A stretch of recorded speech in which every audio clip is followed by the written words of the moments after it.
বৈষম্য বিরোধী ছাত্রদের আয়োজনে আজ সোমবার মাদারগঞ্জ স্বাস্থ্য কমপ্লেক্সের প্রাঙ্গণে 4টি ইউনিয়ন ও পৌরসভার 9টি ওয়ার্ডের হতদরিদ্র, গরিব, দুঃখী ও অসহায় মানুষের মাঝে শীতবস্ত্র, কম্বল বিতরণ করা হয়েছে।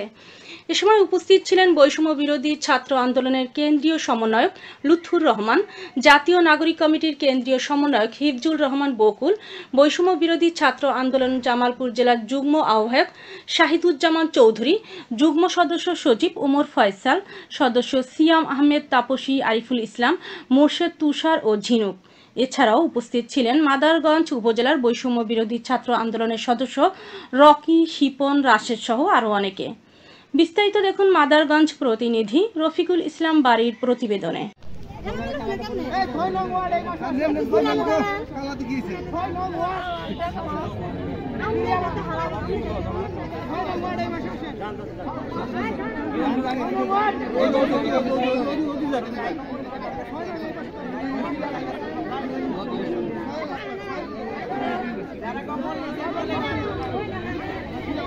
আর দিমরে বাবা বসেন না, সিস্টেম আছে।